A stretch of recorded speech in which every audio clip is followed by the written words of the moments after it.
Silakan di antara kalian yang mewakili kelompok kalian.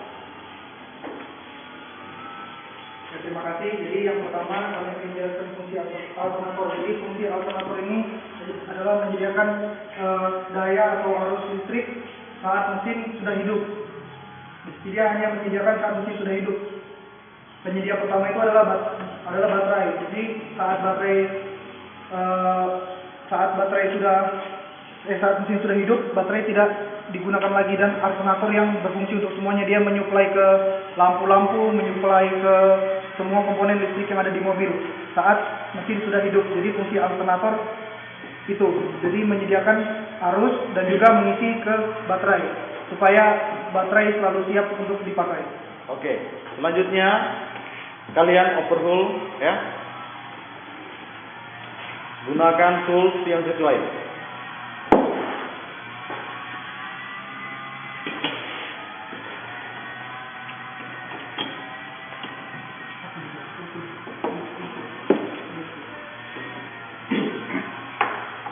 Oke, jelaskan fungsinya. Ini puli fungsinya meneruskan putaran mesin ke poros rotor. Oke, lanjut. Ini kipas alternator berfungsi sebagai pendingin alat-alat yang berada di dalam alternator. Ya. Lanjut.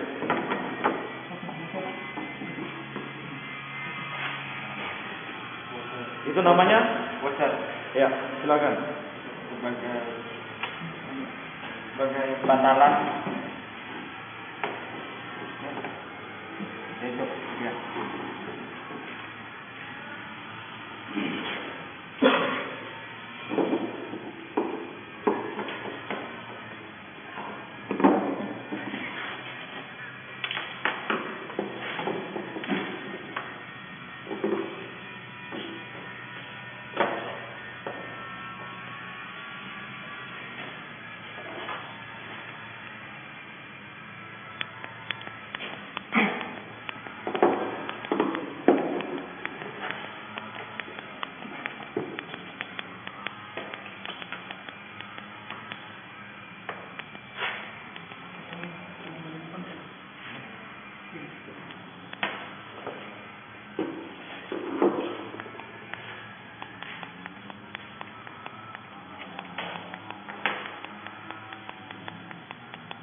Langsung kalian jelaskan fungsinya masing-masing ya.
Oke, bisa dibuka nggak?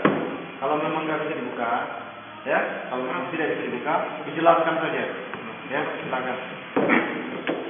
Yang ini rumah bagian depan alternator. fungsinya untuk menutupi semua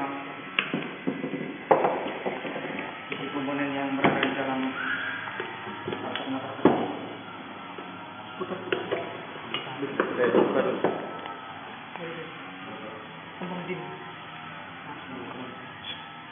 Bawa belakang belum dibuka. Ini motor fungsinya membentuk medan magnet pada motor.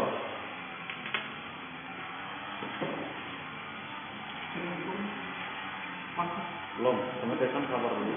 Silakan dijelaskan fungsinya masing-masing.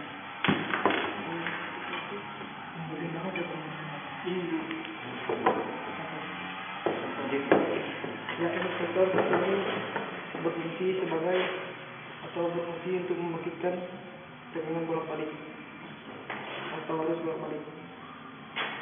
Siapa di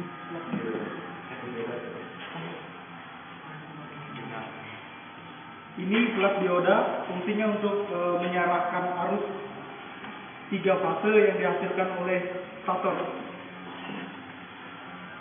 Oke, ini rumah bagian belakang alternator, fungsinya sebagai tutupan komponen yang ada di dalam alternator. Nah, jadi di flash dioda ini di sini juga ada rumah sikat atau rumah brush. Dia berfungsi untuk sebagai tempat dudukan brushnya di sini. Jadi brush juga di sini berfungsi untuk mengalirkan tegangan ke bantalan motor supaya terjadi induksi. Jadi di sini juga di flash dioda ini tertempel juga rumah sikat. Silakan lakukan pengetesan. Yang pertama dioda, yang kedua stator, dan yang ketiga adalah bantalan, ya, bantalan sekaligus rotor. Silakan lakukan pengetesan. Pengetesan dilakukan dengan 2 cara, dengan 2 alat. Yang pertama menggunakan lampu indikator, dan yang kedua, ya, dan yang kedua menggunakan ohmmeter. Silakan.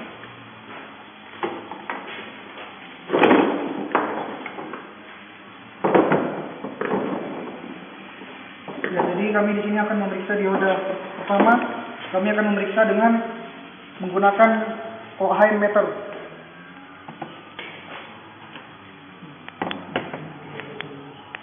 Ya, jadi di sini dikalibrasi dulu di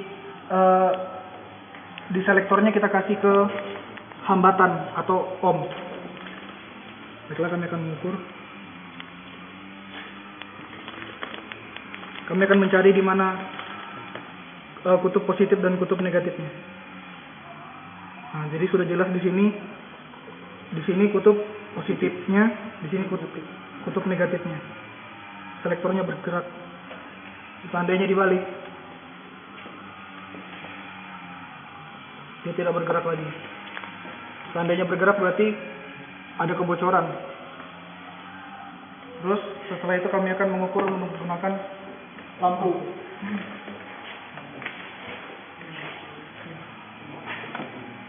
Yang kedua menggunakan lampu. Ini sudah ketahuan min plusnya, jadi di sini plus dan di sini min. Kemudian jika dibalik, dia tidak nyala, berarti ini sudah arus yang masuk ke ini sudah searah. Kita sudah mengetahui min plusnya. Dan jika dibalik dia tidak hidup, berarti dioda tersebut dalam keadaan baik. Langsung stator. Nah, jadi di sini kami akan mengukur atau memeriksa stator. Stator yang diperiksa di sini adalah kita memeriksa apakah kumparan di sini, yang kumparan stator di sini masih baik atau sudah dalam keadaan tidak baik atau putus. Jadi kami akan memeriksa langsung di atas kutub-kutubnya di sini. Menggunakan Ohm meter. Pertama kita ukur di sebelah sini. Ya, dia masih terhubung, berarti baik. Sebelah sini terhubung juga baik. Sebelah sini terhubung juga baik. Terus saya periksakan selang-seling.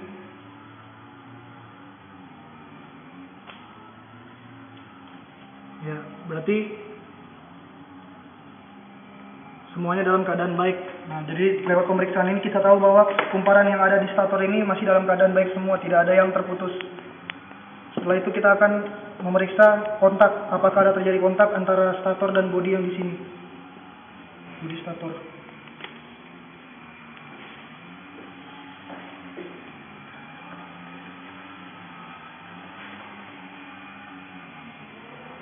Jadi saya sudah memeriksanya di sini. Jika selektor ini bergerak, berarti terjadi kebocoran. Terjadi kebocoran. Jadi stator ini masih dalam keadaan baik karena tidak terjadi kebocoran. Seandainya saya menaruh selektor di sini ada bergerak jarumnya, berarti terjadi kebocoran seperti ini. Seperti ini kan dia terhubung. Seandainya bodi stator dan kumparan stator ini terhubung, berarti terjadi kebocoran. Jadi lewat sini kita memeriksa bahwa stator ini masih dalam keadaan baik. Selanjutnya kami akan mengukur rotor di sini. Tadi fungsi rotor apa? Membangkitkan medan magnet ya. Nah, jadi di sini fungsinya rotor membangkitkan medan magnet. Jadi kami akan mengukur bantalan.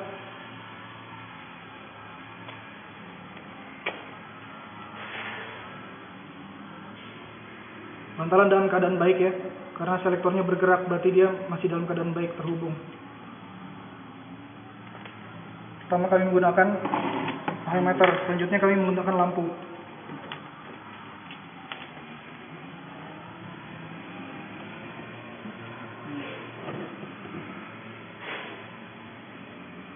Ya, masih terhubung. Jadi di sini baik, karena bantalannya terhubung. Selanjutnya kami akan memeriksa hubungan singkat antara bantalan dan kuku-kuku rotor.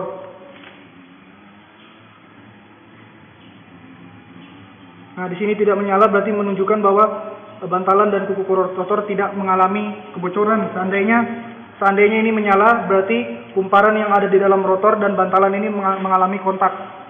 Dan itu berarti rotor sudah tidak baik. Selanjutnya kami akan periksa dengan Ohio meter. Apakah ada hubungan antara kuku-kuku rotor dan bantalan?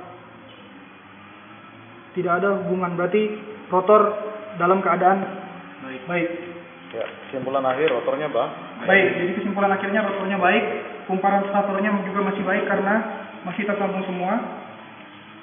Selanjutnya diodanya juga baik karena kami sudah tadi mencari di mana kutub positif dan kutub negatif.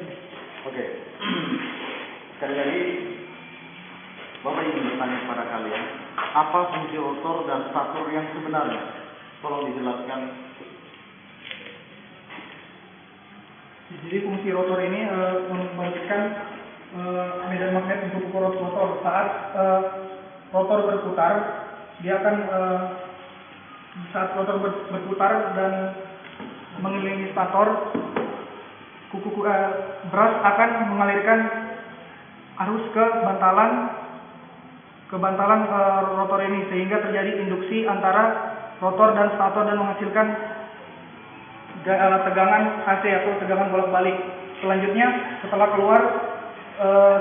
terjadi arus AC, dia akan masuk ke plat dioda ini, langsung masuk ke rumah sikat. Dan di sini di rumah sikat ini juga ada outputnya. Saat sudah masuk di sini, dia akan melewati dioda dan menjadi arus DC. Begitu ya. Jadi fungsi rotor itu membangkitkan medan magnet ya. Tapi tidak memotong dari gaya magnet. Dia memotong dari gaya magnet juga, karena saat ada suatu magnet berputar, dia akan memotong garis gaya magnet di stator ini. Pada stator itu, ya, ada kemagnetan nggak pada stator itu? Pada stator ada. Kalau ada, pasti dia akan menimbulkan induksi. Ya. Oke. Yang jelasnya, coba dijelaskan fungsi dioda yang sebenarnya gimana? Apakah dia berfungsi sebagai konverter atau inverter? Artinya konverter itu ya dari DC ke AC, inverter dari AC ke DC. Jadi dia bolak-balik ya.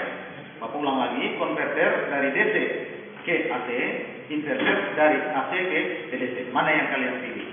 Silakan. Inverter, karena yang karena dia mengarahkan arus dari AC ke DC. Oke. Setelah itu, ya, ini kita berbicara masalah charging system ya. Berbicara masalah charging system. Charging system ini merupakan sebuah komponen. Alternator ini merupakan sebuah komponen yang sangat dibutuhkan dalam pada sebuah unit ya.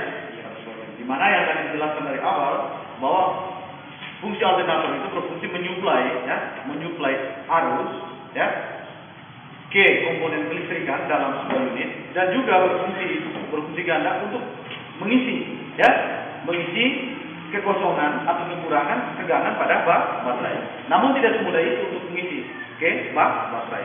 Dia harus melewati komponen apa? Jadi sebelum dia masuk ke baterai, arus yang sudah keluar dari alternator yang berupa DC dia lewat ke regulator. Ke regulator, selanjutnya ke baterai. Fungsi regulator itu apa sebenarnya? Fungsi regulator itu untuk meregulasi arus atau menjaga arus dari alternator ke baterai tetap konstan. Oke. Karena putaran mesin kan saat injak gasnya kan berbeda-beda, kita tidak selalu injak gas di 660 terus atau RPM-nya di 2000 terus. Nah, disitulah fungsi regulator. Dia menjaga arus dari alternator ke baterai tetap konstan dalam kecepatan berbeda-beda. Dalam RPM yang berbeda-beda dengan kecepatannya. Ya, mungkin seperti itu. Selanjutnya, ya,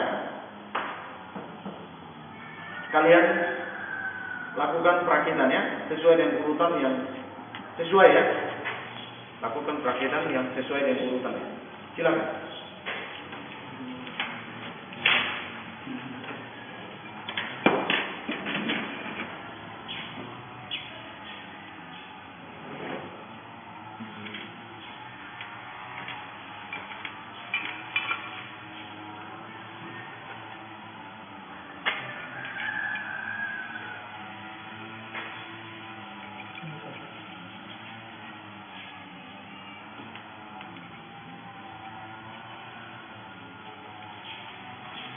Cukup.